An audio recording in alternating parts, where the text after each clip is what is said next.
गोलमेज सम्मेलन में जाके लड़ाई लड़ी और 2 वोट का राइट वहां से लेकर आ गए।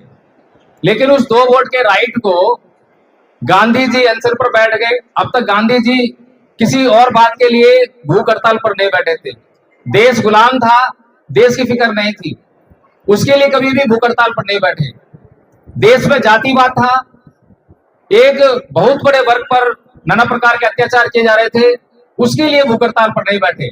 लेकिन जैसे ही समाज की आजादी के रास्ते खुलने का समय आ गया तो वो भूख हड़ताल पर बैठ गए और वहां से जो अंधकार युग को समाप्त करने की नीति परम पूज्य बाबा साहेब भीमराव ने बनाई थी, उसको गांधी जी पूना पैक्ट के माध्यम से खा गए और उसके रूप में हमें मिला आरक्षण।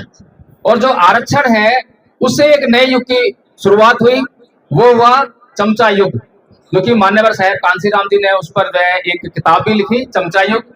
और वो चमचा युग मान्यवर साहब कांसीराम जी ने उसको अच्छी तरह समझा और उसका ट्रीटमेंट करने का भरसक प्रयास किया।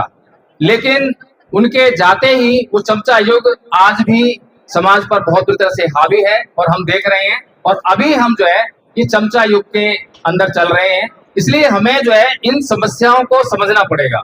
हमें अपने समाज की उन समस्याओं को पहले सामने रखकर उनका विश्लेषण करना पड़ेगा कि समस्या क्या है, फिर समस्या का हल खोजना पड़ेगा। और समस्या का हल खोजने की तरफ हम बढ़ेंगे तो हमें अपने महापुरुषों के पास जाना ही पड़ेगा। जब तक हम अपने महापुरुषों की शरण में नहीं जाएंगे तब तक हम समस्याओं का हल नहीं कर सकते हैं। हमें महापुरुषों की बातों को समझना भी आना चाहिए।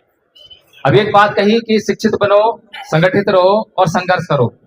ये जो बात कही, ये बात हिंदी में कही, लेकिन बाबा साहेब तो अंग्रेजी में लिखा करते थे। तो अंग्रेजी में साहेब मान्यवर कांसीराम जी ने जो बामसेफ का जो लोगो बनाया उस पर लिखा हुआ है एजुकेट, एगिटेट एंड ऑर्गेनाइज।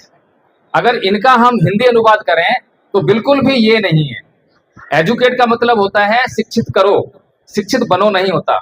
शिक्षित बनो में और शिक्षित करो में बड़ा फर्क होता है। ऐसे ही फिर है एगिटेट। एगिटेट का मतलब संगठन नहीं होता, आंदोलित करो।